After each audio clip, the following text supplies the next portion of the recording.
The aroma of freshly brewed coffee wafted through the air, a comforting scent that drew people to Tony's Java Joy like bees to honey. Tony, a man with a smile as warm as his coffee and eyes that twinkled with genuine cheer, stood behind the counter, a true artist of the morning pick-me-up. His coffee stand wasn't just a place to grab a quick caffeine fix, it was a community hub, a place where neighbors chatted, friends laughed, and everyone felt a little bit brighter. Tony knew everyone's name, their usual order, and often, even what kind of day they were having. "Morning, Mrs. Gable. The usual caramel latte with extra foam?" he'd ask, already reaching for the milk. Or, "Hey Mark. Rough day ahead? I've got a triple espresso with your name on it." He had a knack for making people feel seen and appreciated, and that, combined with his undeniably delicious coffee, made Tony's Java Joy the most popular spot in town. His coffee was special, that was for sure. He always said he used the finest beans, roasted to perfection. The rich, dark brew had a depth of flavor that you just couldn't find anywhere else. People raved about it, claiming it was the best coffee they'd ever tasted. But beyond the quality of the coffee, it was Tony himself that made the place so special. He was the heart and soul of Tony's Java Joy, a ray of sunshine in everyone's morning routine. He'd tell jokes, listen to their problems, and offer words of encouragement. He was more than just a coffee vendor, he was a friend. Tony's generosity knew no bounds. He would often give away free cookies to children or offer a discounted coffee to someone who looked like they were having a bad day. He even started a pay it forward system, where customers could buy a coffee for someone else in need. Everyone loved Tony. He was the best. Little did they know, a storm was brewing, hidden beneath the surface of Tony's cheerful facade. The first rays of sunlight peeked over the horizon, painting the sky in hues of orange and pink. Even before the birds began their morning songs, Tony was already at his stand, Tony's Java Joy. He hummed a cheerful tune as he unlocked the shutters, the familiar squeak a welcome sound to the early risers.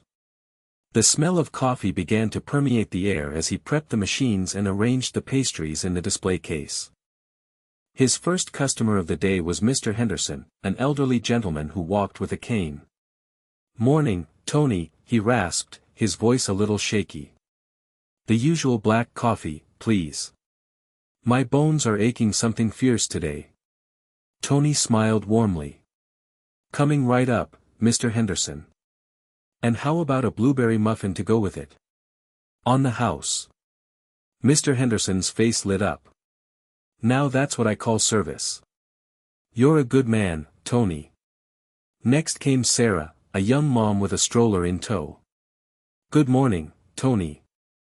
I need a caffeine boost. Sleepless night with little Timmy." "I know the feeling," Tony chuckled, remembering his own kids when they were little. "A double-shot latte, extra hot, coming right up. And a cookie for Timmy?" Sarah gratefully accepted the coffee. "You're a lifesaver, Tony. This will get me through the morning."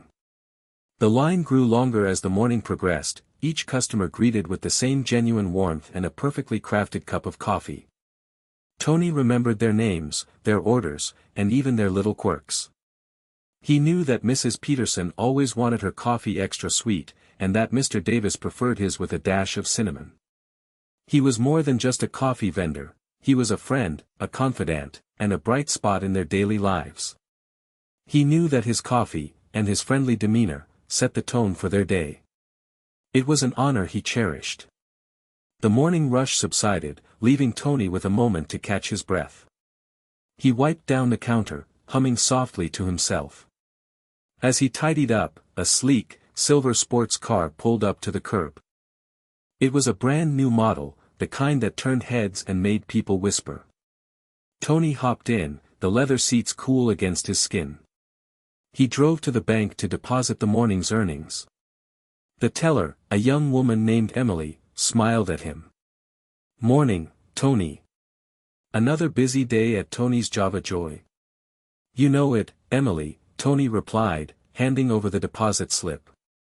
Emily processed the transaction, her brow furrowing slightly as she glanced at the amount. Wow, Tony, you're really doing well. Coffee must be a lucrative business.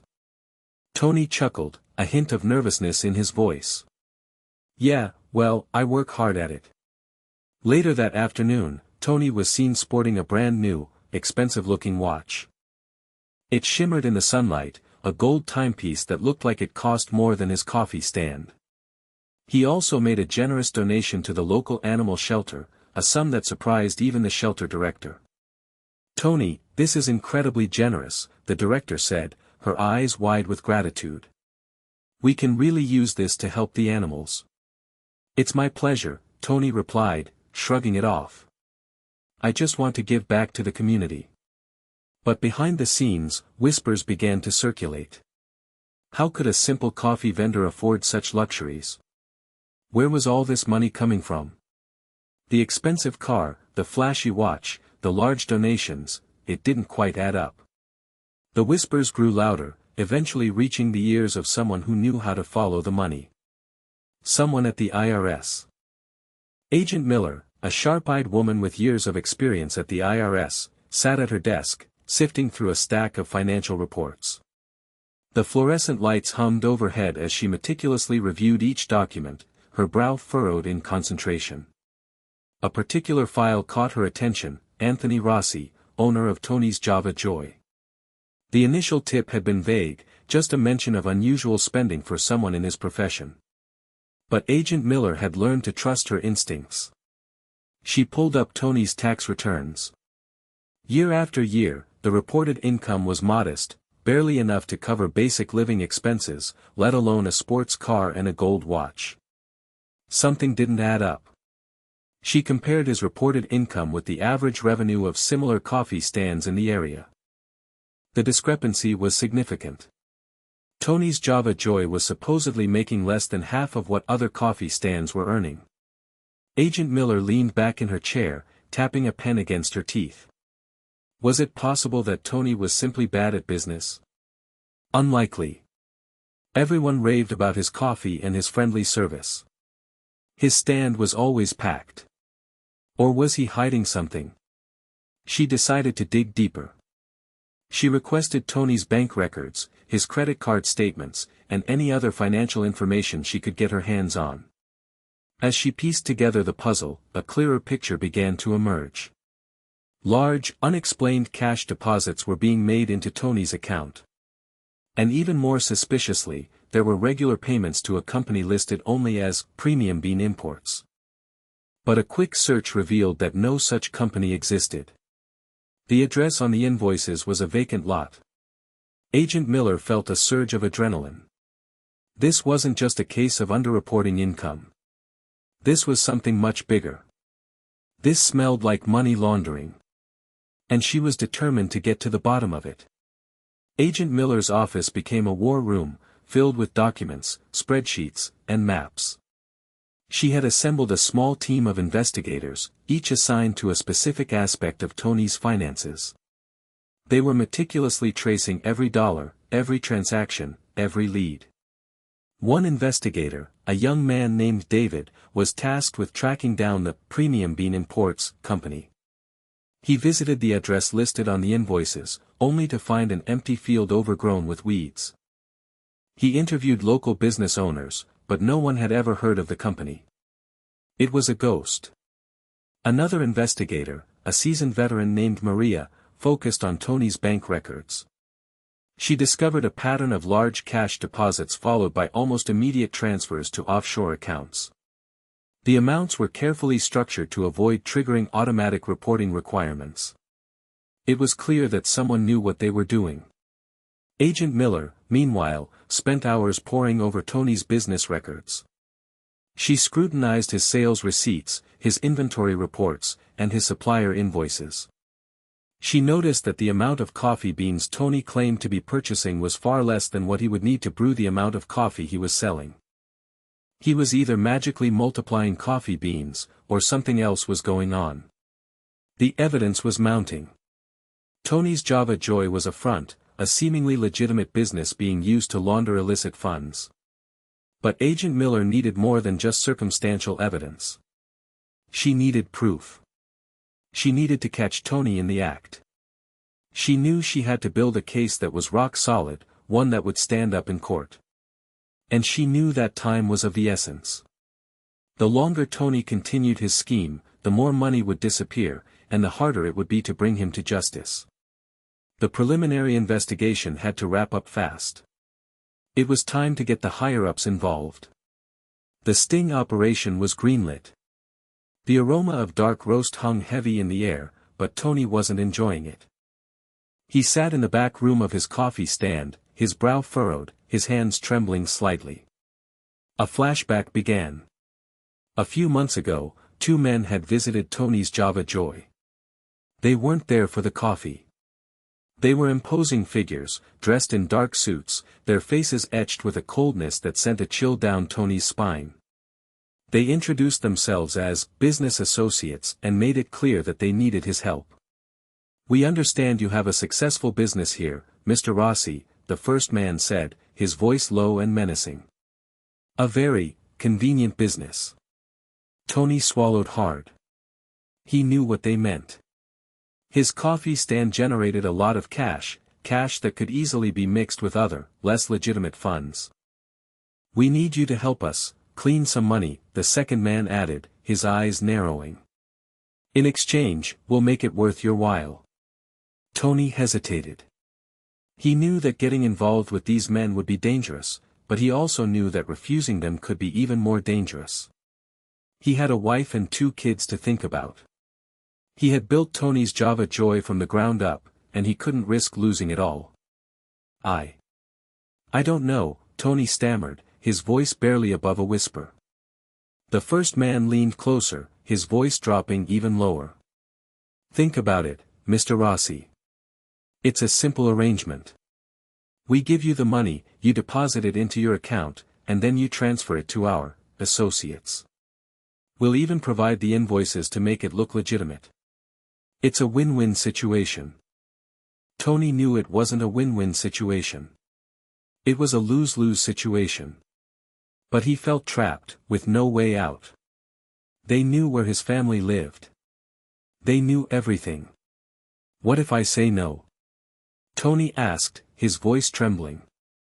The second man smiled, a chilling, mirthless smile. "Let's just say, things could get very unpleasant for you and your loved ones. Think very carefully, Mr. Rossi. This isn't really a question. This is an opportunity." The flashback ended. Tony's heart pounded in his chest. He was stuck in a nightmare. Back in the present, Tony wiped the sweat from his brow. He knew what he was doing was wrong, terribly wrong, but the fear of what those men would do to his family was a constant weight on his shoulders. He tried to justify it to himself. He wasn't hurting anyone, right?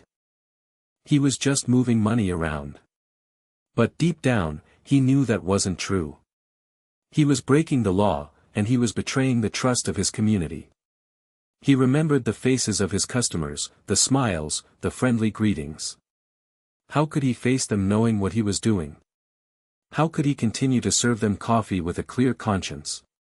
He thought about going to the police, but the image of those men, their cold eyes, their veiled threats, stopped him cold. He couldn't risk it. He had to protect his family, no matter the cost. So, Tony continued to play his part. He greeted his customers with a smile, brewed their coffee with care, and pretended that everything was normal. But inside, he was a wreck, torn between his conscience and his fear. He felt like he was living a double life, a charming coffee vendor by day, a reluctant money launderer by night. He told himself it would all be over soon. That he would find a way out, a way to escape the clutches of those men. But as the days turned into weeks, and the weeks into months, Tony began to lose hope. He was trapped, with no way out, and the walls were closing in around him. He was now an accomplice to their crimes, and there was no way out. He feared the day they'd ask for more. He feared the day he'd be caught. He just wanted it to all be over. He knew his time was running out. The two men had provided Tony with everything he needed to make the money laundering operation appear legitimate. They gave him a stack of blank invoices bearing the name, Premium Bean Imports, along with a list of account numbers to which the laundered funds were to be transferred. They instructed him to fill out the invoices with inflated amounts, making it seem as though he was purchasing large quantities of expensive coffee beans. Tony's actual coffee bean supplier was a local company called Bean There, Brewed That. He'd been buying his beans from them for years, and they offered fair prices and excellent quality. He would continue to buy his usual supply of beans from them. He would just pretend to buy more from Premium Bean Imports. To create the fake invoices, Tony would sit in his back room after closing, the numbers swimming before his eyes. He would write down the date, the amount, and a description of the premium beans he supposedly purchased. He would then sign the invoices with a shaky hand, feeling a pang of guilt with each stroke of the pen. He would write the checks, carefully filling them out to match the amounts on the invoices. The men would come by later to pick up the checks and the cash. He never saw them for very long. They just showed up, took the money, and left. The process was simple, but it felt incredibly complicated and dirty to Tony. He hated every minute of it, but he couldn't see a way out. He was trapped in a web of lies and deceit, and he was afraid that he would never be free. Each time the men collected the money, they would give Tony a small cut, a percentage of the laundered funds. It was more money than he had ever made before, but it felt like blood money. He tried to ignore it, to pretend that it didn't exist. But the guilt gnawed at him, a constant reminder of his betrayal. He was being paid to be a criminal. He couldn't believe this was his life now. Back at Agent Miller's office, the team was buzzing with activity. They had pieced together Tony's scheme, mapping out the flow of money from the shady characters to Tony's bank account and then to the offshore accounts. The fake invoices were the key. These Premium Bean Imports invoices are ridiculously obvious, David said, pointing to a stack of documents. The font is inconsistent, the dates are out of order, and the amounts are all rounded numbers. It's like he wasn't even trying to make them look real. He probably wasn't, Maria replied. He was just following instructions. He's not a professional money launderer, he's just a coffee vendor who got caught in a bad situation. Agent Miller nodded. That may be true, but he's still breaking the law. And we need to stop him. She picked up one of the fake invoices and examined it closely. Look at this, she said, pointing to the description of the premium beans. He's claiming to be buying Golden Sumatra Mandheling for $50 a pound. That's an absurd price, even for the highest quality beans. And he's supposedly buying hundreds of pounds of it every week, David added. There's no way he could be using that much coffee in his stand. His customers would be bouncing off the walls from the caffeine. Agent Miller smiled grimly. Exactly. This is our proof. These fake invoices are the smoking gun. Now, it's time to spring the trap. She called her supervisor to confirm the sting operation was still a go. The supervisor assured her everything was in place. It was time. Agent Miller felt a knot in her stomach. She really didn't like that this was happening to such a friendly man. But justice had to be served. The supervisor said that this was their job. He reminded her of the number of lives affected by the drug money that Tony was cleaning. This wasn't about Tony. It was about the bigger picture. The plan was simple. Undercover agents would approach Tony, posing as representatives of a new, even shadier, bean import company. They would offer him a large sum of cash in exchange for creating more fake invoices, essentially catching him in the act of laundering money. Agent Davies and Agent Johnson, two seasoned undercover operatives, were chosen for the job. They spent hours studying Tony's routine, learning his mannerisms, and familiarizing themselves with his coffee stand. They wanted to blend in seamlessly, to appear as ordinary customers. On the day of the sting, Agent Davies and Agent Johnson arrived at Tony's Java Joy just before the lunch rush. Agent Davies ordered a black coffee, while Agent Johnson browsed the pastry display. They made small talk with Tony, complimenting his coffee and his friendly service. "This is the best coffee I've had in ages," Agent Davies said, taking a sip. "Where do you get your beans?" Tony smiled. "I get them from a local supplier, been there, brewed that. They have excellent quality." "We're actually in the bean business ourselves," Agent Johnson interjected. "We represent a company called Midnight Harvest Imports. We specialize in rare and exotic beans." He slid a business card across the counter. Tony picked up the card, his eyes widening slightly. He knew this was it. This was the moment he had been dreading. He hesitated for a moment, his heart pounding in his chest. "We're looking for someone to help us distribute our beans," Agent Davies continued, his voice low and confidential. "Someone we can trust. Someone who knows the business." He gave Tony a knowing look. Tony's hand started to shake. This was really happening. Tony hesitated, wiping his sweaty palms on his apron. He glanced around the coffee stand, noticing the lunchtime crowd beginning to trickle in. Mrs. Gable was waiting patiently for her caramel latte, and Mark was tapping his foot impatiently, needing his triple espresso. How could he have this conversation with customers all around? I'm not sure I understand," Tony stammered, trying to buy himself some time. "What exactly are you proposing?" Agent Johnson leaned in closer, lowering his voice even further. "Let's just say we have a lot of high-quality beans that need to be moved. We're willing to pay top dollar for someone who can help us create the necessary paperwork." He winked. Agent Davies pulled out a thick envelope from his briefcase and placed it on the counter. "This is just a little something to get you started," he said, pushing the envelope towards Tony. Tony saw a glimpse of stacks of $100 bills inside. Tony's mind raced. The money was tempting, a way to finally pay off his debts and maybe even escape from the clutches of the other men. But he knew that accepting it would be a one-way ticket to prison. He glanced at the envelope, then at his customers, then back at the agents. "I don't know," Tony said again, his voice trembling. He was torn. The fear of the original criminals warred with the temptation of the money and the fear of getting caught. "Think about it, Mr. Rossi," Agent Davies said, his voice smooth and persuasive. "It's a lot of money for very little work. And we can guarantee your continued success." He gave Tony another knowing look, letting the threat hang in the air.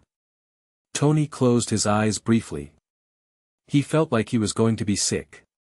The offer was so tempting, yet he knew he shouldn't. He knew it was wrong. But what choice did he have? He had to protect his family. Mrs. Gable cleared her throat impatiently. "Tony, dear, are you going to make my latte or what?" Tony jumped, startled. "Oh, I'm so sorry, Mrs. Gable. Coming right up." He turned to the agents, his voice barely a whisper. "Give me a few minutes. I need to take care of my customers." Agent Davies and Agent Johnson nodded, stepping back from the counter. They watched as Tony expertly prepared Mrs. Gable's latte, his movements precise and practiced. He handed her the drink with a warm smile, completely masking the turmoil raging inside him. As he worked, Tony glanced at the security camera in the corner of the room. He knew that the agents were watching him, recording every word, every gesture. He felt like he was trapped in a movie, playing a role that he didn't want to play. When the lunch rush finally subsided, Tony turned back to the agents, his face pale. "Okay," he said, his voice trembling. "What do you need me to do?" He had made his decision. He would take the money, create the fake invoices, and try to find a way out later. He told himself it was for his family. He told himself it was the only way. He had to play along, at least for now. Maybe he could use the money to escape, to disappear with his family and start a new life somewhere far away. That was his plan. That was his only hope. He just needed to get through this. He looked at the agents. They were smiling. They knew they had him. He was trapped. Agent Davies smiled. "Excellent," he said. That's what we wanted to hear. He pulled out a stack of blank invoices from his briefcase, along with a list of instructions. Just fill these out according to these specifications, and we'll take care of the rest. The sting was in motion. With the invoices and instructions in hand, Tony tried to act normal. He had customers to serve, coffees to brew, and smiles to deliver. But his hands were shaking, and his mind was racing. He felt like everyone was watching him, scrutinizing his every move. He surreptitiously glanced at the agents. They were sitting at a table, pretending to read newspapers, but he knew they were observing him closely. He tried to focus on the task at hand, grinding the beans, frothing the milk, and pouring the perfect cup of coffee. But as he worked, he couldn't help but think about the envelope filled with cash, tucked away behind the counter. It was a symbol of his desperation, his fear, and his betrayal. He knew that by accepting it, he was crossing a line that he could never uncross. He tried to tell himself that he was doing it for his family, that he had no other choice. But deep down, he knew that he was also doing it for himself, for the chance to escape, to start a new life. He knew he was wrong. He knew he was bad. As the afternoon wore on, Tony managed to steal a few moments to fill out the fake invoices. He wrote down the dates, the amounts, and the descriptions of the non-existent beans, his hand trembling with each stroke of the pen. He felt like he was signing his own death warrant. He finished the invoices just as the lunch rush was ending. The agents approached the counter, their eyes gleaming with anticipation. Tony took a deep breath and handed them the completed invoices. He had made his choice. He had sealed his fate. He wanted to throw up. The agents carefully examined the invoices, nodding in approval. Agent Davies reached into his briefcase and pulled out the envelope filled with cash. He handed it to Tony, their fingers brushing for a brief, electric moment. The deal was done. It was too late to turn back. Just as Agent Davies' fingers released the envelope, the bell above the door jingled. It was Agent Miller. But Tony didn't know that. To him, she was just another customer. She walked up to the counter, a friendly smile on her face. "Good afternoon," she said to Tony. "I'll take a cappuccino, please." Tony forced a smile, his heart pounding in his chest. "Coming right up," he said, his voice trembling slightly. He turned to the espresso machine, his hands shaking so badly that he could barely hold the portafilter. As he prepared the cappuccino, he could feel Agent Miller's eyes on him. He knew that she was watching him, assessing him, judging him. He tried to focus on the task at hand, grinding the beans, tamping the coffee, and frothing the milk. But his mind was a jumble of thoughts and emotions. He handed Agent Miller the cappuccino, trying to meet her gaze. But he couldn't. He looked away, his face flushed with shame. "Thank you," Agent Miller said, taking a sip of the coffee. "This is delicious." She paused. "You know, Tony, you seem like a really nice guy. It's a shame that you're mixed up in something like this." Tony's eyes widened in shock. How did she know? Was it that obvious? He opened his mouth to speak, but no words came out.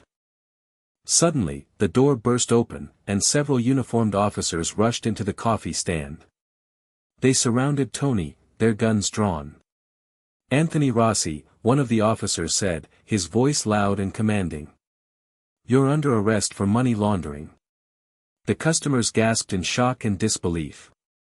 Mrs. Gable dropped her latte, Mark spilled his espresso, and everyone stared at Tony in stunned silence. Tony's world crashed down around him. It was over. He was finished. The officers placed Tony in handcuffs. He didn't resist. What was the point? He was caught red-handed. The game was over.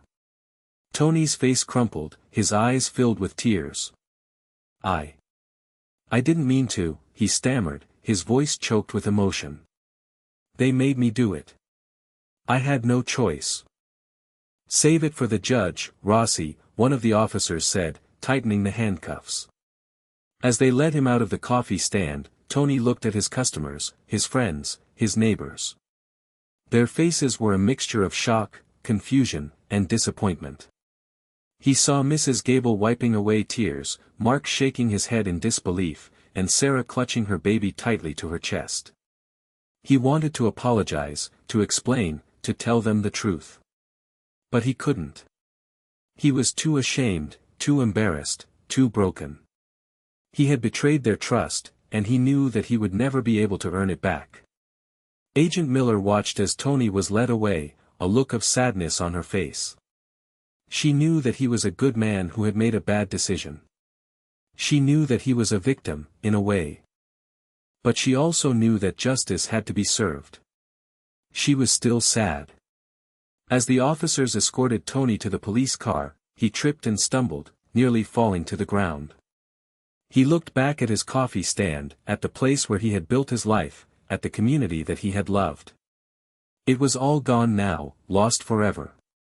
He saw his reflection in the window of the coffee stand, a broken, defeated man in handcuffs. He was no longer Tony, the friendly coffee vendor. He was Anthony Rossi, the criminal. The police car doors slammed shut, and Tony was driven away, leaving behind a trail of shattered dreams and broken hearts. The community he loved was now in shock. What would happen to his family?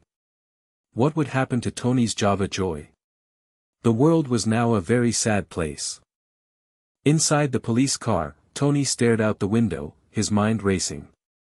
The reality of his situation was finally sinking in. He was facing serious charges, charges that could land him in prison for a long time. He thought about his wife, Maria, and his 2 children, Sophia and Leo. What would they do without him? How would they survive? He thought about Tony's Java Joy, the business that he had built from nothing. It was more than just a coffee stand, it was his livelihood, his passion, his connection to the community. Now, it was all gone. He had thrown it all away for a few dollars and a false sense of security. He thought about the men who had forced him into this situation. He hated them, but he also feared them. He knew that they would not hesitate to hurt his family if he betrayed them. He was trapped between a rock and a hard place, with no good options. As the police car pulled up to the station, Tony began to cry. He was not just crying for himself, he was crying for his family, for his community, and for the life that he had lost. He felt such deep regret. He was taken to a holding cell, a small, bare room with nothing but a metal bench and a toilet. He sat on the bench, his head in his hands, sobbing uncontrollably. He was alone, scared, and utterly hopeless. What had he done? He knew he needed to tell the truth. He needed to explain why he had done what he had done. But he was afraid. He was so afraid. He was a criminal. He was alone. He didn't know what to do. He closed his eyes and cried himself to sleep. The consequences of his actions were now very real. There was no more pretending. He had to face the music. The scene inside Tony's Java Joy was one of stunned silence. Customers stared at each other in disbelief, trying to process what had just happened. Mrs. Gable began to sob openly, her caramel latte forgotten on the counter. Mark, still wiping espresso from his shirt, shook his head in disbelief. Sarah clutched her baby even tighter, a look of fear in her eyes. "I don't understand," Mrs. Gable said, her voice trembling. "Tony would never do anything like that. He's such a good man." "But they said he was laundering money," Mark replied, his brow furrowed. "That's a serious crime." "But why?" Sarah asked, her voice barely a whisper. "He always seemed so happy, so generous. Where did all that money come from?" The customers began to speculate, piecing together the fragments of information they had. The expensive car, the fancy watch, the large donations, it all started to make sense, but it still didn't feel real. "I always wondered how he could afford to give away free cookies to the kids," one customer said. "And remember that time he paid for my coffee when I forgot my wallet," another customer added. I thought it was just a kind gesture. Maybe he wasn't as good as we thought he was, Mrs. Gable said, her voice filled with sadness. Maybe we didn't really know him at all. The customers began to question everything they thought they knew about Tony. Was he really the friendly, generous man they had believed him to be? Or was he a fraud, a criminal hiding behind a mask of kindness? The atmosphere in Tony's Java Joy had changed from one of warmth and community to one of suspicion and uncertainty. The customers no longer felt comfortable, no longer felt safe. The coffee stand, once a haven, now felt like a crime scene. The trust was broken. What would happen now? Would the stand close? Would someone else take it over? They all had so many questions. The world as they knew it had changed forever. Agent Miller, still standing near the counter, cleared her throat, drawing the attention of the bewildered customers. She understood their confusion and disappointment, and she felt it was important to offer some explanation. I know this is a shock to everyone, she said, her voice calm and measured. But I want to assure you that we have been investigating Mr. Rossi for some time now. We have evidence that he has been laundering money through this business. The customers listened intently, their faces etched with disbelief. But why? Mrs. Gable asked, her voice trembling. He always seemed like such a good person. Unfortunately, Agent Miller replied, even the friendliest faces can hide secrets. Mr. Rossi was using Tony's Java Joy to funnel drug money through fake invoices for coffee beans he never purchased. Drug money? Sarah gasped, clutching her baby even tighter. That's terrible. It is, Agent Miller agreed. And that's why we had to take action. Money laundering is a serious crime, and it helps to fund dangerous criminal activities. She paused, looking at each of the customers in turn. I know it's hard to believe that someone you trusted could be involved in something like this. But it's important to remember that things are not always what they seem. We all need to be vigilant and aware of the possibility that even the people closest to us may be hiding something. Agent Miller knew that her words wouldn't erase the pain and confusion that the customers were feeling. But she hoped that they would at least help them to understand what had happened and to move forward. She hoped it would help them to be more careful. She also hoped that Tony would get the help he needed. She handed her business card to Mrs. Gable. If anyone has any information that might be helpful to our investigation, please don't hesitate to contact me. Then, with a final, somber look at the devastated coffee stand, Agent Miller turned and walked out, leaving the customers to grapple with the shattered image of the man they thought they knew. The truth was out. The community was broken. The following morning, Tony's Java Joy remained closed. The shutters were drawn, the door was locked, and a handwritten sign taped to the window read, "Closed until further notice." The once vibrant coffee stand now stood silent and empty, a stark reminder of the shattered trust and broken dreams. A few customers stopped by, hoping to find Tony there, hoping that it had all been a bad dream. But the coffee stand remained closed, and they were forced to turn away, their faces filled with disappointment and sadness. Mrs. Gable stood across the street, staring at Tony's Java Joy, tears streaming down her face. She couldn't believe that the man she had known and trusted for so long could be capable of such a thing. She missed her caramel latte, but she missed Tony even more. Mark walked by, shaking his head. He had always admired Tony's work ethic and his dedication to the community. He couldn't understand how he could have thrown it all away. Sarah brought her baby to the coffee stand, hoping to catch a glimpse of Tony. She wanted to ask him why, to understand what had driven him to make such a terrible decision. But the coffee stand remained closed, and she was left with nothing but unanswered questions. The community had lost more than just a coffee vendor, they had lost a friend, a neighbor, and a trusted member of their community. The trust had been shattered, and it would take a long time to rebuild it. The empty coffee stand became a symbol of the community's loss, a constant reminder of the secrets that can lie hidden beneath even the friendliest faces. The future was uncertain. Would Tony ever return? Would Tony's Java Joy ever reopen? The community was left in limbo, struggling to cope with the betrayal and the loss. The coffee stand remained closed. The community was broken. The future was uncertain. Weeks turned into months, and Tony's Java Joy remained closed. The "closed until further notice" sign faded in the sun, a constant reminder of the broken trust and the consequences of crime. The building stood empty, a shell of its former self. The community slowly began to heal, but the scar of Tony's betrayal remained. Some customers found new coffee shops, while others brewed their coffee at home, unable to shake the feeling of unease that lingered in the air.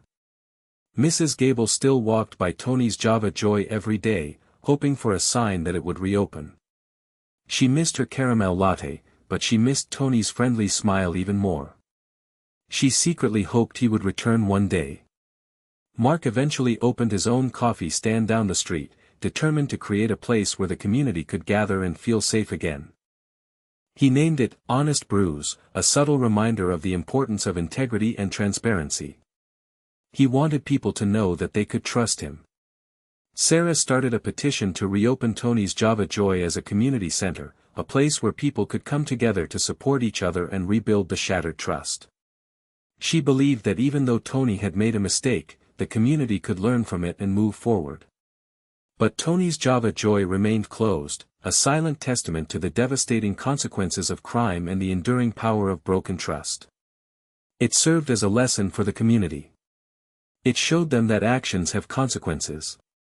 It showed them that even the friendliest faces can hide secrets. It showed them that trust is a fragile thing, easily broken and difficult to repair. It was a sad time for everyone. The empty coffee stand was a constant reminder of their loss. Would the community ever fully heal? Would they ever forget Tony's betrayal? Only time would tell. The future was still uncertain. Tony's Java Joy, a symbol of what once was, remained closed. Back in her office, Agent Miller sat at her desk, reviewing the case file one last time. The fluorescent lights hummed overhead, casting a pale glow on the documents spread out before her.